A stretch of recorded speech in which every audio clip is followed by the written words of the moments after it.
हाँ बेटा, video number 4। बेटा अपन पढ़ रहे थे सेल स्थिरांक। सेल स्थिरांक किसे कहते हैं कि किसी विद्युत अपघटनी सेल के अंदर जो विद्युत अपघटनी चालक जो होते हैं उनमें इलेक्ट्रॉनों की लंबाई L और उनके अनुप्रस्थ काट का क्षेत्रफल A का अनुपात किसी चालकता सेल का सेल स्थिरांक कहलाता है। G से इसे निरूपित किया जाता है। बेटा हमने इससे पहले वाले टॉपिक में पढ़ा था C= बेटा KA/L। ये देखो C= KA/L, तो मैं यहाँ लिख देता हूँ C= KA/L। ये सूत्र ये रहा है ना, इसको मैंने उठाया तो C= KA/L आपके सामने है। मैं इससे K निकाल दिया, K = CL/A, C = KA/L, K = CL/A। हम जानते हैं प्रतिरोध का व्युत्क्रम चालकत्व कहलाता है। 1/R = C होता है या 1/C = R, एक ही बात है। 1/R = C या 1/C = R।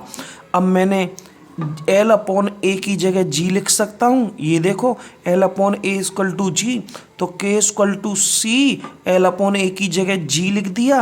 अब मैं इससे G का मान निकालूं तो G = K/C हो गया बेटा। अब दूसरी परिभाषा सुनिए इस सेल स्थिरांक की, तो किसी विलयन की चालकता और जो चालकत्व होता है ना उसका अनुपात भी सेल स्थिरांक कहलाता है। किसी विलयन की चालकता और चालकत्व का अनुपात सेल स्थिरांक कहलाता है। या बेटा 1/C = R होता है बेटा, तो 1/C = मैंने क्या लिख दिया R, तो G = K और R हो गया बेटा। K तो ये रहा, 1/C की जगह R आ गया बेटा, तो G = K.R हो गया बेटा। तीसरी परिभाषा सुनिए सेल स्थिरांक की। दूसरी पहली सेल स्थिरांक किसे कहते हैं, तो किसी विलयन की चालकता और प्रतिरोध का गुणनफल उस चालकता सेल का सेल स्थिरांक कहलाता है। कोई भी चालकता जो सेल है उसमें उपस्थित विलयन की जो चालकता है और उस चालकता सेल का जो प्रतिरोध होगा उसका जो गुणनफल होगा उसको ही सेल स्थिरांक कहते हैं। ठीक है, अगर मैं इसकी यूनिट की बात करूं, सेल स्थिरांक का मात्रक बात करूं, तो लंबाई इनवर्स है ना, लंबाई इनवर्स इसका मात्रक होता है। अब लंबाई इनवर्स को CGS और उसमें छांटते हैं तो CGS और SI पद्धति में, तो CGS में तो सेंटीमीटर इनवर्स और SI पद्धति में मीटर इनवर्स, ये इसका मात्रक हो गया सेल स्थिरांक का। तो यूनिट है इसकी लंबाई इनवर्स, CGS पद्धति में सेंटीमीटर इनवर्स और SI पद्धति में मीटर इनवर्स। समझ में आती है आपको सेल स्थिरांक। बस आपको तो ये परिभाषा याद रखनी है। ये तो मैंने अलग अलग सूत्र निकाल दिए बेटा, है ना, कि इस सूत्र से ये सूत्र भी निकल गया, इस सूत्र से ये भी निकल गया। मेन तो परिभाषा ये है कि इलेक्ट्रोडों के मध्य की जो दूरी है या उनकी जो लंबाई है और उनके अनुप्रस्थ काट का जो क्षेत्रफल है उसका अनुपात सेल स्थिरांक कहलाता है, जो चालकता सेल के लिए निकाला जाता है। फिर इसका दूसरा मान, इसका तीसरा मान, इसकी यूनिट आपको याद रखनी है ना। तो हम यहाँ तक पहुँच चुके हैं। अब हमने कौन कौन से टॉपिक पढ़ा दिए, देखो एक बार दोबारा रिमाइंड कराते हैं ना, हम कौन कौन से टॉपिक हमने पढ़ लिए हैं बेटा। एक तो मैंने सबसे पहले पढ़ाया आपको R, है ना, दूसरा पढ़ाया R के बाद C के बाद मैंने पढ़ाया रो के बाद मैंने पढ़ाया K, है ना, K के बाद पढ़ाया बेटा λM के बाद पढ़ाया बेटा λE, इसके बाद पढ़ाया बेटा G, है ना। R का मतलब होता है बेटा प्रतिरोध, है ना। C का मतलब होता है बेटा चालकत्व। C क्या है बेटा यहाँ, चालकत्व। C को हम चालकत्व बोलते हैं, C चालकत्व, है ना। रो जो है वो क्या है बेटा, विशिष्ट प्रतिरोध या प्रतिरोधकता, है ना बेटा, एक ही बात है। K क्या है बेटा, चालकता या विशिष्ट चालकत्व। हर चीज़ आपको आनी चाहिए बेटा, कोई सा भी क्वेश्चन कहीं से भी आ जाएगा तो आपको हर चीज़ का मतलब आपको आना चाहिए। λM क्या है बेटा, मोलर चालकता। ये क्या है बेटा, तुल्यांकी चालकता। ये क्या है बेटा, सेल स्थिरांक है ना बेटा। अब आपको बता देता हूँ, ये तो आरबीएससी का खेल है बेटा ना। अगर आप एनसीईआरटी बुक पढ़ोगे तो सी जो है ना, इसको जी से दिखा रखा है उसने एनसीईआरटी बुक में, सी को जी से, है ना बेटा। और जो जी है ना, इसको जी स्टार से, बस इतना सा फर्क है। तो कंफ्यूज नहीं हो, आगे आपको कोई दिक्कत नहीं आए। आरबीएससी में आपको ये पढ़ना है, और एनसीईआरटी बुक में सी का नाम जी दे रखा है, और जो जी है उसको जी स्टार से दिखा रखा है ना बेटा। एक क्वेश्चन आपको 100% इसमें से मिलेगा, आपसे सीजीएस और एसआई में इनके मात्रक पूछेगा। मैंने आपको हर टॉपिक पढ़ाने के बाद इनके मात्रक लिखाएं, तो आप एक साथ इनको लिख लेना। 100% इसमें से एक क्वेश्चन आ जाएगा, 1 नंबर का मात्रक पूछा जाएगा, चाहे वो सीजीएस पद्धति में चाहे एसआई में, कि इसका मात्रक, इसका मात्रक, इसका मात्रक, इसका मात्रक, इसका किसी का भी मात्रक आपसे पूछ लिया जाएगा। 1 2 3 4 5 6 7 पॉइंट मैंने पढ़ाए हैं, एक क्वेश्चन जरूर आ जाएगा इसमें से, ठीक है बेटा।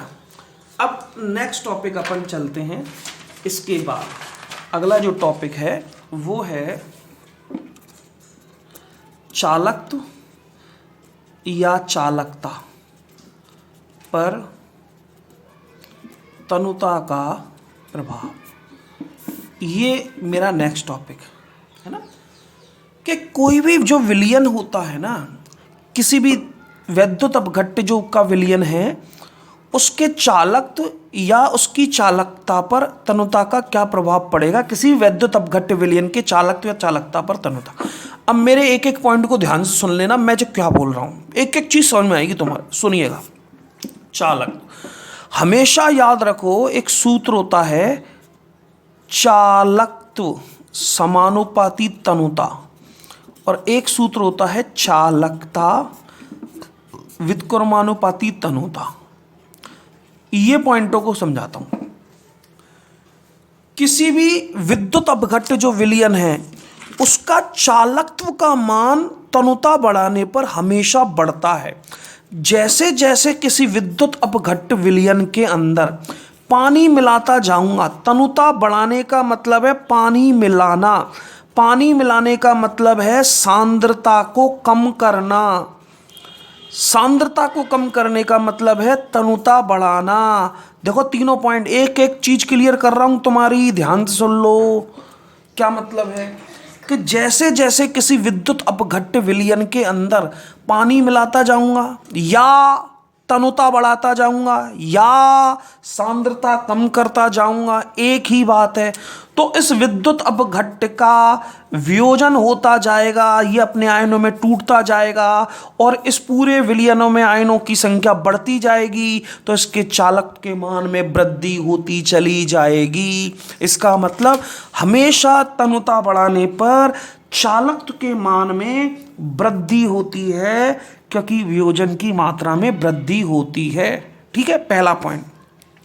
चालकता, इसकी बात करें, याद रखो चालकता, चाहे विद्युत अपघट्य प्रबल हो, चाहे विद्युत अपघट्य दुर्बल हो, कोई सा भी विद्युत अपघट्य हो, प्रबल जो लगभग 100% अपने आयनों में टूट जाता है, वियोजित हो जाता है, दुर्बल जिसका आयनन वियोजन कम होता है। ये फर्क है प्रबल और दुर्बल में। ठीक है, तो चाहे कोई सा भी विद्युत अपघट्य हो, प्रबल विद्युत अपघट्य या दुर्बल विद्युत अपघट्य की तनुता बढ़ाने पर, पानी मिलाने पर हमेशा चालकता के मान में कमी आती है। ये कम होगा तो ये ज़्यादा होगा, ये ज़्यादा होगा तो इसका मान कम होगा।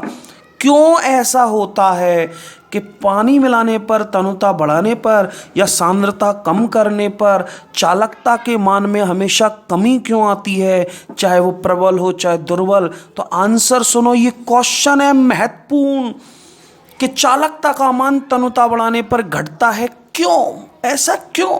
आंसर, चालकता क्या होती है, परिभाषा बताई थी। ये 2 इलेक्ट्रोड है, इनके मध्य की दूरी 1 सेंटीमीटर है, इनके अनुप्रस्थ काट का क्षेत्रफल ए की वैल्यू 1 सेंटीमीटर स्क्वायर है, एल की वैल्यू 1 सेंटीमीटर है। तो मैंने क्या बोला था, चालकता की परिभाषा, यदि दो इलेक्ट्रोडों के मध्य की दूरी 1 सेंटीमीटर और उनके अनुप्रस्थ काट का क्षेत्रफल 1 सेंटीमीटर स्क्वायर हो तो इस विलयन, इस आयतन द्वारा उत्पन्न चालकता ही चालकता कहलाती है। इसके द्वारा उत्पन्न चालकत्व ही चालकता कहलाती है। ये मैंने आपको बताया था कि यदि दो इलेक्ट्रॉनों के मध्य की दूरी इतनी हो और उनके अनुप्रस्थ काट का क्षेत्रफल इतना हो तो इस विलयन द्वारा उत्पन्न चालकत्व ही चालकता कहलाएगी। लेकिन ये परिस्थितियां होनी चाहिए।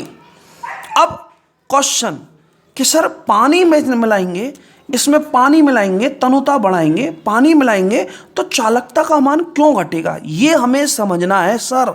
आप हमें इस चीज को समझाओ, ये क्वेश्चन कैसे आता है, इसका आंसर हम कैसे देंगे, ठीक है।